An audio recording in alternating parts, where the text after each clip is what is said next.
ಕೊಲೆ ಆರೋಪಿ ನಂದಿನಿ ಅಂದ್ರೆ ಕೊಲೆಯಾದ ಸಿದ್ಧಾರ್ಥ್ ಮೊದಲನೇ ಹೆಂಡತಿ ಬೇಲ್ ಸಿಕ್ಕದ್ಮೇಲೆ ನನ್ನ ಮೀಟ್ ಮಾಡ್ಬೇಕು ಅಂತ ಮನೆಗ್ ಬಂದಿದ್ರು. ತಾನು ಈ ಕೊಲೆ ಮಾಡಿಲ್ಲ, ಕೇಸ್ ತಗೊಳ್ಳಿ ಅಂತ ಹೇಳಿದ್ರು. ನೆಕ್ಲೆಸ್ ಗಿಫ್ಟ್ ಮಾಡಿದ್ರು. ನಂದಿನಿ ಅದನ್ನ ರಿಜೆಕ್ಟ್ ಮಾಡಿದ ವಿಷಯನೂ ಹೇಳಿದ್ರು. ಅವ್ರ ಪಿಸ್ತೂಲ್ ತಗೊಂಡಿದ್ ಯಾಕೆ, ಅದ್ ಕಳ್ತನ ಹೇಗಾಯ್ತು ಅಂತ ಕೇಳ್ದೆ. ಅದಕ್ಕೆ ಅವರು ಸೆಲ್ಫ್ ಪ್ರೊಟೆಕ್ಷನ್ಗೆ. ಡಿನ್ನರ್ ಪ್ರೋಗ್ರಾಮ್ ಹೇಗ್ ಫಿಕ್ಸ್ ಆಯ್ತು ಅಂತ ಕೇಳಿದ್ದಕ್ಕೆ ನಂದಿನಿ ಅವರು ಅವತ್ ಬೆಳಿಗ್ಗೆ ಸಿದ್ದು ನಂಗೆ ಕಾಲ್ ಮಾಡ್ದ. ರೆಸ್ಟೋರೆಂಟ್ಗೆ ಹೋದಾಗ ಏನ್ ನಡೀತು ಅಂತ ಹೇಳಿದ್ರು. ನನ್ನ ಮನಸ್ಥಿತಿಯಲ್ಲೇ ಸಿದ್ದು ಇದ್ದ ಅನ್ಸುತ್ತೆ. ನಾವಿಬ್ರು ಎಷ್ಟೋ ಹೊತ್ತು ಮಾತಾಡಲೇ ಇಲ್ಲ. ಆಮೇಲೆ ಸಿದ್ದುನೇ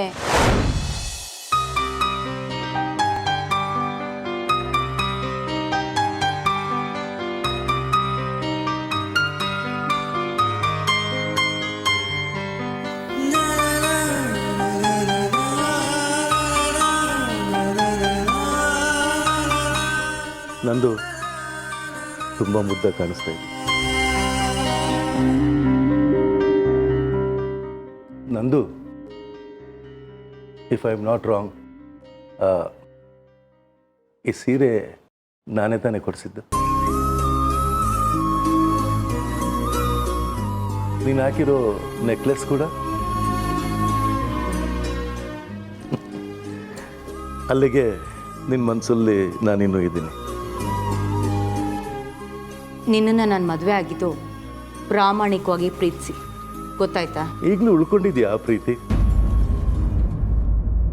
ಕಮಾನ್, ಅದರಿಂದ ಏನು ವ್ಯತ್ಯಾಸ ಆಗತ್ತೆ? ನನಗೆ ವ್ಯತ್ಯಾಸ ಆಗತ್ತೆ. ಈ ಸೀರೆ, ಈ ನೆಕ್ಲೆಸ್ ನಾನು ಕೊಡಿಸಿದ್ದು. ನೀನು ಹಾಕ್ಕೊಂಬಂದಿದ್ಯಲ್ಲ, ನಂಗೆ ತುಂಬ ಖುಷಿ ಆಗ್ತಿದೆ. ಇನ್ನೂ ನನ್ನ ಮೇಲೆ ನಿನಗೆ ಪ್ರೀತಿ ಇದೆ ಅಂತ ನಿನ್ನ ಬಾಯಲ್ಲಿ ಕೇಳಿದ್ರೆ ಇನ್ನೂ ಖುಷಿ ಆಗುತ್ತೆ. ಪ್ಲೀಸ್ ಒಂದ್ಸರಿ ಹೇಳು. ಅದನ್ನು ತಿಳ್ಕೊಂಡು ಏನು ಮಾಡ್ತೀಯಾ? ಇನ್ನೊಂದು ಚಾನ್ಸ್ ಕೇಳ್ತೀನಿ, ನಿನ್ನ ಜೊತೆ ಮತ್ತೆ ಬದುಕು ಹಂಚ್ಕೊಳ್ಳೋಕ್ಕೆ.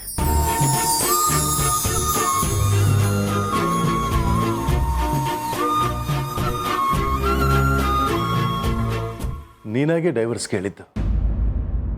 ಅಫ್ಕೋರ್ಸ್ ಅದು ಕೇಳ ಕಾರಣ ನಾನೇ. ನಂದೇ ತಪ್ಪು ಒಪ್ಕೋತೀನಿ. ಆದರೆ ನೀನಿಲ್ಲದೆ ನನ್ನ ಕೈಲಿ ಬದುಕಕ್ಕಾಗ್ತಿಲ್ಲ. ನಂದು ನಿನ್ನನ್ನು ತುಂಬ ಮಿಸ್ ಮಾಡ್ಕೋತಾ ಇದ್ದೀನಿ. ಮಧುರಾಗೂ ಹೀಗೆ ಹೇಳಿರ್ತೀಯ ಮದುವೆಕ್ಕಿಂತ ಮುಂಚೆ, ನಿನ್ನನ್ನು ತುಂಬ ಮಿಸ್ ಮಾಡ್ಕೊಳ್ತಾ ಇದ್ದೀನಿ. ನಂದು ಮಾತಾಡ್ತಿರೋದು ನಮ್ಮಿಬ್ಬರ ವಿಷಯ. ಆ ಮೂರನೇ ಅವಳು ಯಾಕೆ? ಅವಳು ನಿನ್ನ ಹೆಂಡತಿ. ಪ್ಲೀಸ್, ಮಧುರ ಬಗ್ಗೆ ಮಾತಾಡೋದು ಈಗ ಇಂಪಾರ್ಟೆಂಟ್ ಅಲ್ಲ, ನಮ್ಮ ಮಗು ಇಂಪಾರ್ಟೆಂಟ್. ನೋಡಿ ನಂದು, ನಾವಿಬ್ಬರು ಚೆನ್ನಾಗಿದ್ದಾಗ ಮಾತ್ರ ನಮ್ಮ ಮಗು ಚೆನ್ನಾಗಿರೋಕ್ಕೆ ಸಾಧ್ಯ. ಅರ್ಥ ಮಾಡ್ಕೊ. ನನಗೂ ಚೇತನನ ಭವಿಷ್ಯದ ಬಗ್ಗೆ ಚಿಂತೆ ಇದೆ. I think I need time. ನಂಗೆ ಸ್ವಲ್ಪ ಟೈಮ್ ಬೇಕು. ನೀನು ಎಷ್ಟು ಬೇಕಾದ್ರೂ ಟೈಮ್ ತಗೋ ನಂದು, ನನಗೆ ಅಭ್ಯಂತರ ಇಲ್ಲ. ಆದರೆ ಒನ್ ಥಿಂಗ್, ನಿನ್ನ ಉತ್ತರ ಮಾತ್ರ ಪಾಸಿಟಿವ್ಗೆ ಇರಬೇಕು. I will not take no for an answer. ಅರ್ಥ ಆಯ್ತಾ?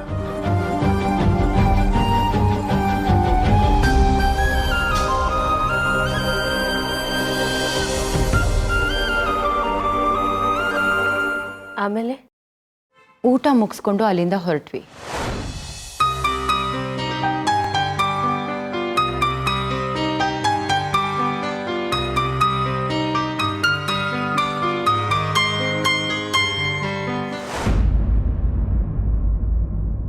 ಚೆಕ್ ಪೋಸ್ಟ್ ದಾರಿಯಲ್ಲಿ ನಮ್ಮ ಕಾರ್ ಪಾಸ್ ಆಯಿತು.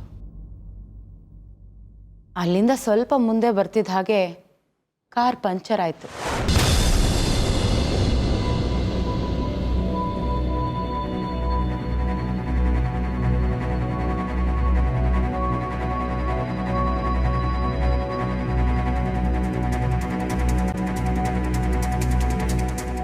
ಏನಾಯ್ತು? ಏನೋ ಗೊತ್ತಿಲ್ಲ, ವಾಬ್ಲಿಂಗ್ ಬರ್ತಾ ಇದೆ.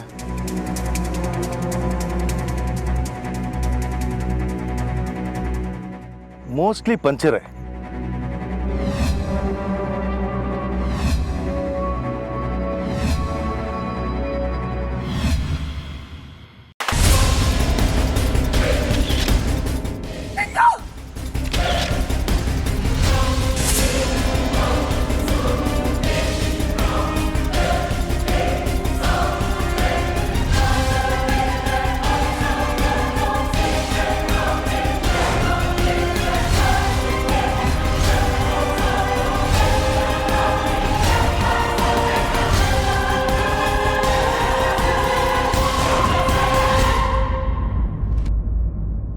ನಾನು ಸಿದ್ದುಗೆ ಹತ್ರವಾಗೇ ಹೋಗಿ ನಿಂತೆ. ಅದು ಯಾವ ಮಾಯದಲ್ಲಿ ಕೊಲೆಗಾರ ನನ್ನ ಬೆನ್ನ ಹಿಂದೆ ಬಂದು ಶೂಟ್ ಮಾಡಿದ್ನೋ ನಂಗೆ ಗೊತ್ತೇ ಆಗಲಿಲ್ಲ. ನಾನು ಶಾಕಲ್ಲಿ ಅವನ ಕಡೆ ತಿರುಗಿ ನೋಡಿದಾಗ ಅವನ ಕೈಯಲ್ಲಿದ್ದ ಪಿಸ್ತೂಲ್ನ ನನ್ನ ಕಡೆಗೆ ಎಸ್ತ. ನಾನು ಕ್ಯಾಚ್ ಹಿಡ್ದೆ.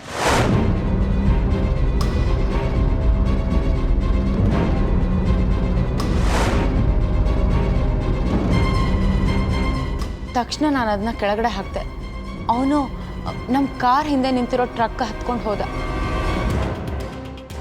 ಇದು ನಿಜಾನ ಕನಸು ಅಂತ ತಿಳ್ಕೊಳ್ಳೋ ಅಷ್ಟರಲ್ಲಿ ಸಿದ್ದು ಕೊಲೆ ಆಗಿತ್ತು. ಕೊಲೆಗೆ ಬಳಸಿದ ಪಿಸ್ತೂಲು ನನ್ನ ಕೈ ಸೇರಿತ್ತು. ಕೆಳಗಡೆ ಬಿದ್ದಿದ್ದ ಸಿದ್ದುನ ನನ್ನ ತೊಡೆ ಮೇಲೆ ಹಾಕ್ಕೊಂಡೆ. ಆಗಲೇ ರಕ್ತದ ಕಲೆ ನನ್ನ ಸೀರೆಗಾಗಿತ್ತು.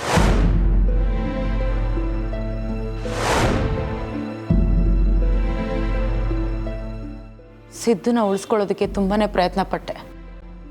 ಡಾಕ್ಟ್ರಿಗೆ ಫೋನ್ ಮಾಡಿದೆ, ನನ್ನ ತಂಗಿಗೆ ಫೋನ್ ಮಾಡಿದೆ, ಪೊಲೀಸ್ನವ್ರಿಗೆ ಇನ್ಫಾರ್ಮ್ ಮಾಡಿದೆ. ಆದರೂ ಸಿದ್ದುನ ಉಳಿಸ್ಕೊಳ್ಳೋದಕ್ಕಾಗಲಿಲ್ಲ. ಕೊಲೆಗಾರ ಟ್ರಕ್ಕಲ್ಲಿ ವಾಪಸ್ ಹೋದ ಅಂತ ಹೇಳಿದ್ರಲ್ಲ, ಆ ಟ್ರಕ್ನೇನಾದ್ರು ನೋಡಿದ್ರ ನೀವು? ಹಿಂದೆಯಿಂದ ನೋಡಿದೆ. ನೀವು ಟ್ರಕ್ ನಂಬರ್ ಏನಾದರೂ ನೋಡಿದ್ರಾ? ಇಲ್ಲ, ಕತ್ಲಲ್ಲಿ ಕಾಣಲಿಲ್ಲ. ನಿಮಗೆ ಯಾರ ಮೇಲಾದರೂ ಅನುಮಾನ? ಇಲ್ಲ. ಸಿದ್ಧಾರ್ಥ ಅವ್ರ ಎರಡನೇ ಹೆಂಡತಿ ಮಧುರ ಮೇಲೂ ಇಲ್ವಾ? ಖಂಡಿತ ಇಲ್ಲ. ಡಿವೋರ್ಸ್ ತಗೊಂಡಿರೋ ನನಗೆ ಸಿದ್ದು ಸಾವನ್ನ ತಡ್ಕೊಳ್ಳೋದಕ್ಕಾಗ್ತಾ ಇಲ್ಲ. ಇನ್ನು ಹೆಂಡತಿಯಾಗಿ ಅವನ ಜೊತೆಯಲ್ಲಿರೋಳು ಅವನ ಕೊಲ್ಲೋದಕ್ಕೆ ಸಾಧ್ಯ ಇಲ್ಲ. ಹೀಗೆ ಕೇಳ್ತಿದ್ದೀನಿ ಅಂತ ತಪ್ಪು ತಿಳ್ಕೊಬೇಡಿ. ಮಾಮೂಲಿಯಾಗಿ ಹೆಂಗಸರ ವಿಷಯದಲ್ಲಿ ಸಿದ್ಧಾರ್ಥ ಅವ್ರು ಹೇಗೆ ನನ್ನ ಬಿಟ್ಟು ಮಧುರನ ಜೊತೆ ಸಂಬಂಧ ಇಟ್ಕೊಂಡಿದ್ದ ಅನ್ನೋದು ಬಿಟ್ಟರೆ ಬೇರೆ ಯಾವ ವಿಷಯದಲ್ಲೂ ಕಂಪ್ಲೇಂಟ್ ಇಲ್ಲ. ನಾನು ಮಧುರನ ವಿಷಯಕ್ಕೆ ಸಿದ್ಧಾರ್ಥಿಂದ ದೂರ ಆದೆ. ಸಿದ್ಧಾರ್ಥ್ ತಕ್ಷಣ ಮಧುರನ ಮದುವೆ ಆಗಿ ಹೆಂಡತಿ ಸ್ಥಾನ ಕೊಟ್ಟ. ನೀವು ಡಿನ್ನರ್ಗೆ ಹೋದಾಗ ಸಿದ್ಧಾರ್ಥ ಅವರು ಮಧುರ ಅವ್ರ ಬಗ್ಗೆ ಏನಾದರೂ ಅಸಮಾಧಾನವಾಗಿ ಮಾತಾಡಿದ್ರಾ? ಅಂದರೆ ಅವ್ರನ್ನ ಬಿಟ್ಬಿಡ್ತೀನಿ ಅಂತ ಏನಾದರೂ? ಇಲ್ಲ, ಅಷ್ಟು ಡೀಟೇಲ್ ಆಗಿ ನಾವೇನೂ ಮಾತಾಡಲಿಲ್ಲ. ಅದು ಅಲ್ಲದೆ ನಾನು ಅವನು ಸಿಕ್ಕಿ ತುಂಬಾ ವರ್ಷಗಳಾಗಿತ್ತು. ಒಂದೇ ಮೀಟಿಂಗಲ್ಲಿ ಅಷ್ಟೆಲ್ಲ ಶೇರ್ ಮಾಡ್ಕೊಳ್ಳೋದಕ್ಕಾಗಲಿಲ್ಲ. ಇನ್ನೂ ಏನಾದರೂ ಹೇಳೋದಿತ್ತಾ? ನನ್ನ ಬದುಕಿನ ಪ್ರತಿಯೊಂದು ಪುಟನೂ ನಿಮ್ಮ ಮುಂದೆ ಬಿಚ್ಚಿಟ್ಟಿದ್ದೀನಿ. ಈಗಲಾದರೂ ನೀವು ನನ್ನನ್ನು ನಂಬಿ ಪತ್ತೆದಾರಿ ಕೆಲಸ ಮಾಡ್ತೀರಾ ಅಂದ್ಕೊಂಡಿದ್ದೀನಿ.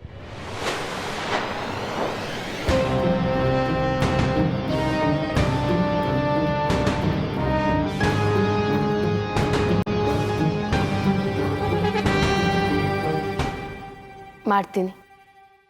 ನಾನು ಈ ಕೇಸ್ ತಗೋತೀನಿ.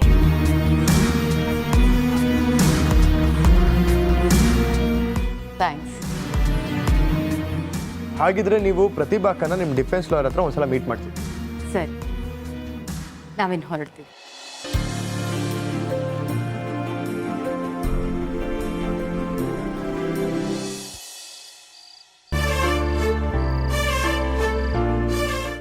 ಲೋ ಗೂಬೆ, ಯಾವಾಗ ನಮ್ಮ ಮದ್ವೆ? ದೊಡ್ಡೋರು ಡಿಸೈಡ್ ಮಾಡಿದ ದಿವಸ ಚಿನ್ನ. ಆ ದಿನ ಬರೋದು ಯಾವಾಗ್ಲೂ ನನ್ನ ರನ್ನ. ಈ ಪ್ರಶ್ನೆ ಕೇಳಬೇಕು ನಮ್ಮ ಅತ್ತಿಗೆನ. ನಾನು ಕೇಳಲ್ಲ, ನನ್ನ ಪ್ರಾಣ ತೆಗೆದು ಬಿಡ್ತೀನಿ. ಸ್ವಲ್ಪ ತಡ್ಕೋ, ನಾನೇ ಕೇಳ್ತೀನಿ. ಅತ್ತಿಗೆ ಹೊಸ ಕೇಸ್ ತೊಗೊಂಡಿದ್ದಾರೆ. ಪ್ರೊಡ್ಯೂಸರ್ ಸಿದ್ಧಾರ್ಥನ ಮರ್ಡರ್ ಕೇಸು. Oh great.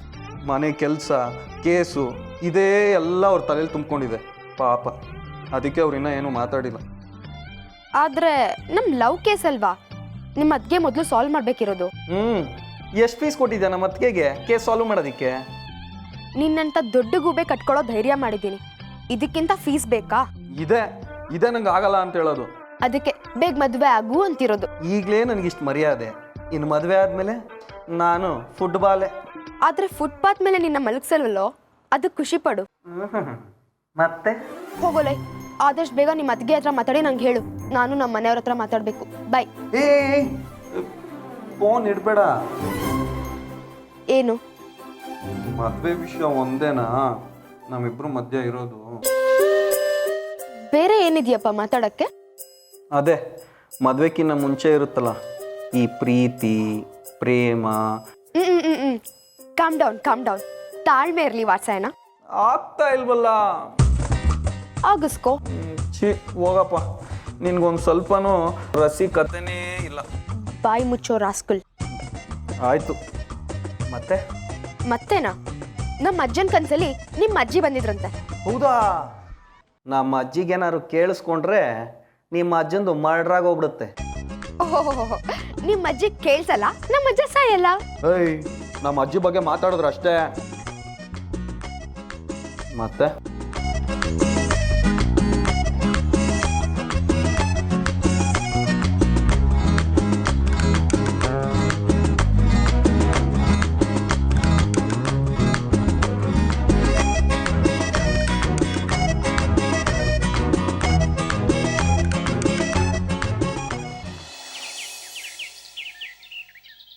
ಏನು ನಂದಿನಿ ಅವರೇ, ಬೇಲ್ ಸಿಕ್ತು ಅಂತ ಬರೀ ಫೋನಲ್ಲೇ ಥ್ಯಾಂಕ್ಸ್ ಹೇಳ್ತಾ ಇದ್ದೀರಾ? ಹಾಂ, ಆಫೀಸ್ ಕಡೆ ಬರ್ಬೇಕು ತಾನೆ? ಪರವಾಗಿಲ್ಲ ನೋ ಪ್ರಾಬ್ಲಮ್. ಬಂದಿದ್ದಾರೆ, ಇಲ್ಲ ನನ್ನ ಮುಂದೆನೇ ಕೂತಿದ್ದಾರೆ. Okay, I will handle it. Yes, okay, bye.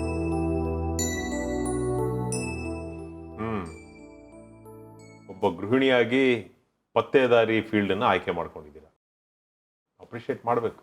Good. Thank you sir, thank you so much. ನಾನು ಈ ಕೇಸಲ್ಲಿ ಇನ್ವಾಲ್ವ್ ಆಗೋದು ನಿಮಗೆ ಅಭ್ಯಂತರ ಇಲ್ಲ ಅನಿಸುತ್ತೆ? ನಾಟ್ ಅಟ್ ಆಲ್, ಖಂಡಿತವಾಗ್ಲೂ ಇಲ್ಲ. ಇನ್ಫ್ಯಾಕ್ಟ್ ನಾವು ಕೆಲವು ಕೇಸ್ಗಳನ್ನು ಸಾಲ್ವ್ ಮಾಡೋದಕ್ಕೆ ಡಿಟೆಕ್ಟಿವ್ಸ್ ಹೆಲ್ಪ್ ತಗೋತೀವಿ. ನಮ್ಮ ಜೊತೆಗೆ ಇಷ್ಟು ದಿವಸ ಡಿಟೆಕ್ಟಿವ್ ರಾಮಮೂರ್ತಿ ಅಂತ ಒಬ್ರು ಇದ್ದರು.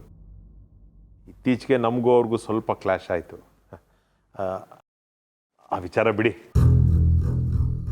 ನೀವು ಯಾವಾಗ ಬೇಕಾದರೂ ನಮ್ಮ ಆಫೀಸಿಗೆ ಬರ್ಬೋದು. ನಿಮ್ಗೇನಾದರೂ ಕ್ಲೂ ಸಿಕ್ಕಿದ್ರೆ ನನಗೊಂದು ಫೋನ್ ಮಾಡಿ, ನಾನು ನನ್ನ ಅಸಿಸ್ಟೆಂಟ್ ಕೈಲಿ ತರಿಸ್ಕೋತೀನಿ ಅದನ್ನು. ಆ್ಯಂಡ್ ನಿಮಗೇನಾದರೂ ಇನ್ಫಾರ್ಮೇಷನ್ ಬೇಕಾದರೆ please feel free to call me at any time. ನನ್ನ ಕೈಲಾಗಿದ್ದ ಸಹಾಯ ನಾನು ಮಾಡ್ತೀನಿ. Thank you sir. ಕೊಲೆಯಾದ ಸ್ಥಳದಲ್ಲಿ ಏನೇನು ವಸ್ತುಗಳು ಸಿಕ್ತೋ ಅದು ಡೀಟೇಲ್ಸ್ ಏನಾದರೂ ಸಿಗ್ಬೋದಾ? ನಾನು ಕೇಸಲ್ಲಿ ಮುಂದುವರಿಯೋಕ್ಕೆ ಹೆಲ್ಪ್ ಆಗುತ್ತೆ. ಎಸ್. ಧನಂಜಯ್,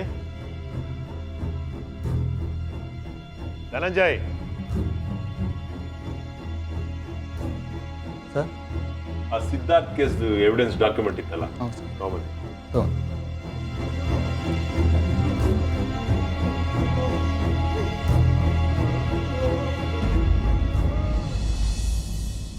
ತಂದ್ರೇನ್ರಿ?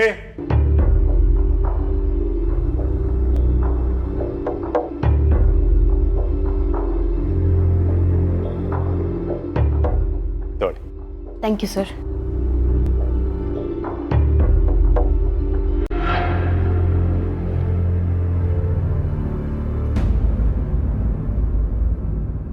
ಸರ್, ಸ್ಟೇಪಲ್ ಇದೆ, ಇನ್ನೊಂದು ಶೀಟ್ ಇರಬೇಕಲ್ವಾ? ಇನ್ನೊಂದು ಶೀಟಾ? Let me C. ಹೌದಲ್ಲ. ಏ ಧನಂಜಯ್, ಇದ್ರದ್ದು ಕಂಟಿನ್ಯೂಷನ್ ಶೀಟ್ ಇರಬೇಕಲ್ಲ, ಎಲ್ಲಿ? ಸರ್, ರಾಮಮೂರ್ತಿ ಅವರು ಕ್ಲಾಶ್ ಆಯ್ತಲ್ಲ ಸರ್. ಹಾಂ, ಅವ್ರಿಗೆ ನೋಡೋದಾ? ಏನು ಕತ್ತೆ ಕಾಯ್ತಾ ಇದ್ದೀರಾ ನೀವು? ನಿಮ್ಮನ್ನೆಲ್ಲ ಇಟ್ಕೊಂಡು ಕೆಲಸ ಮಾಡ್ಬೇಕಲ್ರಿ ನಾವು. ಹೋಗ್ರಿ ಒಳಗೆ.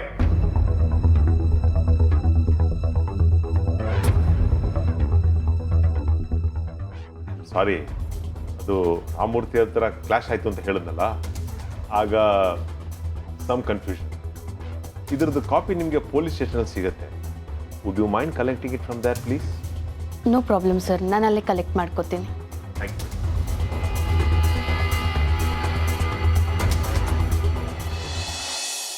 Thank you so much Pankaja. ರೀ ಪಂಕಜ, ಮೊನ್ನೆ ನಾನು ಫೇಸ್ಬುಕ್ಕಲ್ಲಿ ಒಂದು ಫೋಟೋ ಅಪ್ಲೋಡ್ ಮಾಡಿದ್ದೆ, ಅದಕ್ಕೆ 20 ಲೈಕ್ಸ್ ಬಂದಿದೆ ರೀ. ಆದರೆ ನೀವು ಅದಕ್ಕೆ ಒಂದು ಕಮೆಂಟು ಮಾಡಿಲ್ಲ ಗೊತ್ತಾ? ಅದೇ ನಂಗೆ ತುಂಬ ಬೇಜಾರಾಗ್ತಿರೋದು. ಹೋಗಲಿ ಬಿಡಿ ಪಂಕಜ, ನಾನು ಕೇಳಿದ್ದಕ್ಕೆ ನೀವು ಸಹಾಯ ಮಾಡ್ತೀನಿ ಅಂತ ಹೇಳಿದ್ರಲ್ಲ, ಅದಕ್ಕೆ ತುಂಬ ಥ್ಯಾಂಕ್ ಯು ರೀ. Thank you so much. ನಾನು ನಿಮಗೂ ಆಮೇಲೆ ಕಾಲ್ ಮಾಡಲಾ? Okay, bye, take care. Aditi, ಏನಮ್ಮ ನೀನು ಬರೀ ಫೇಸ್ಬುಕ್ಕು ಕಿಟಿ ಪಾರ್ಟಿ ಅಂತ ಒಂದಿಷ್ಟು ಜನ ಫ್ರೆಂಡ್ಸ್ ಇದ್ರೆ ಸಾಕಾ ನಿನಗೆ? ಇವುಗಳ ಮುಂದೆ ನಿನ್ ಮಗಳು ಕಾಣಿಸಲ್ಲ, ನಿನ್ ಮಗಳ ಜೊತೆ ಇರೋ ಕಷ್ಟ ಅಂತೂ ಕಾಣೋದೇ ಇಲ್ಲ ಅಲ್ವಾ?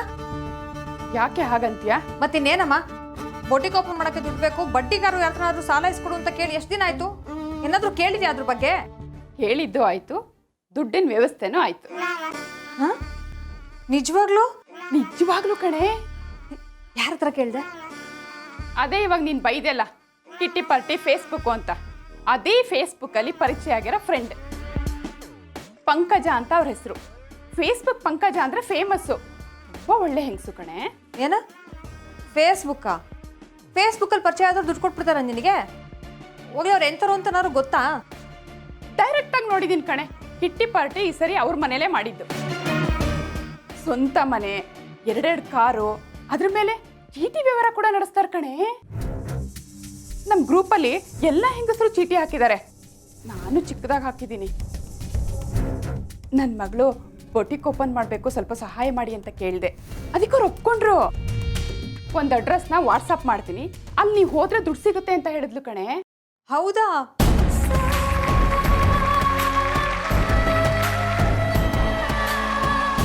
ಅಯ್ಯೋ ಮಮ್ಮಿ, ತುಂಬಾ ಥ್ಯಾಂಕ್ಸ್, ತುಂಬಾ ತುಂಬಾ ತುಂಬಾ ತುಂಬಾ ಥ್ಯಾಂಕ್ಸ್.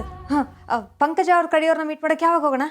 ಮೊದಲು ಅಡ್ರೆಸ್ ಬರಲಿ, ನಾಳೆನೇ ಹೋಗೋಣ. ಅಮ್ಮ, thank you thank you thank you thank you so much. I love you ಅಮ್ಮ, ಐ ಲವ್ ಯು.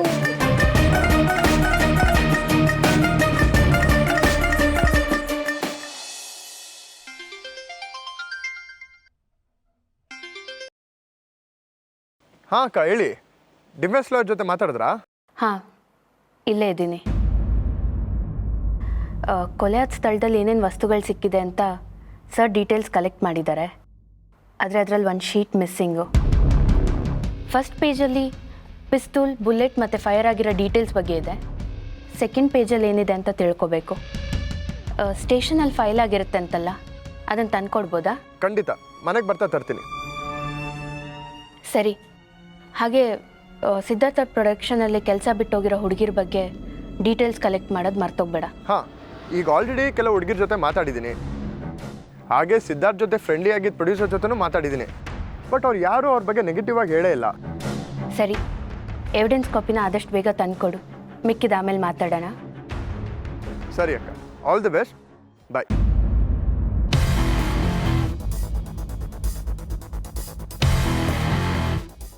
ಯಾರು? ಇನ್ಸ್ಪೆಕ್ಟರ್ ಅಜಯ್ಯ? ಹೌದು ಸರ್, ಎವಿಡೆನ್ಸ್ ಕಾಪಿನ ತಂದುಕೊಡ್ತೀನಿ ಅಂತ ಹೇಳಿದ್ರು. Oh, that's very good. First ಕಾಪಿನ ನೋಡ್ತೀನಿ, ಮುಂದಿನ ಡೆವಲಪ್ಮೆಂಟ್ಸ್ ಬಗ್ಗೆ ನಿಮಗೆ ಕಾಲ್ ಮಾಡ್ತೀನಿ. ಓಕೆ ಅಮ್ಮ, wish you all the best. Thank you sir, thank you so much. ಬರ್ತೀನಿ.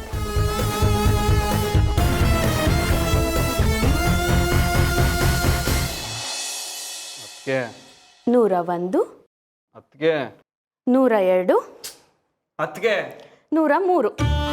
ಏನದಕ್ಕೆ ಅವಾಗಿಂದ 101 102 ಅಂತ ಎಣಿಸ್ತಾನೆ ಇದ್ದೀರಾ?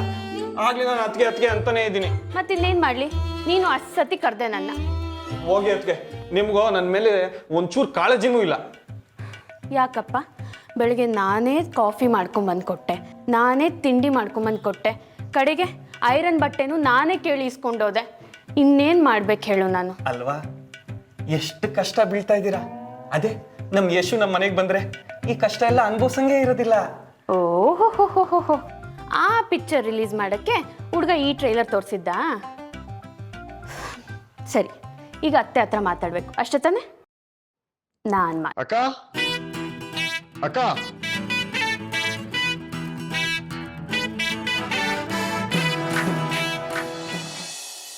ಹೇಳಜಯ್. ಅಕ್ಕ, ನೀವು ಕೇಳಿದ್ರಲ್ಲ ಲಾಯರ್ ಆಫೀಸಲ್ಲಿ ಡಾಕ್ಯುಮೆಂಟ್ಸ್ ಚೆಕ್ ಮಾಡ್ಬೇಕಾದ್ರೆ ಒಂದು ಪೇಜ್ ಮಿಸ್ಸಿಂಗ್ ಅಂತ, ಅದ್ರ ಕಾಪಿ ಇದೆ. ಏನಂತ ಬಂದಿದೆ ರಿಪೋರ್ಟಲ್ಲಿ? ಹಾಂ, ನೀವು ನೋಡಿದ ಡಾಕ್ಯುಮೆಂಟಲ್ಲಿ ಪಿಸ್ತೂಲ್ ಬಗ್ಗೆ, ಗುಂಡು ದೇಹಕ್ಕೆ ಸೇರಿದ್ದು, ಆಚೆ ಬಂದಿದ್ದು, ಮೊಳೆಗಳು, ಇದ್ರ ಬಗ್ಗೆ ಬರೆದಿದ್ದಾರೆ. ಹೌದು. ಇನ್ನೊಂದು ಶೀಟಲ್ಲಿ ಏನಿದೆ? ಹಾಂ, ಇನ್ನೊಂದು ಶೀಟಲ್ಲಿ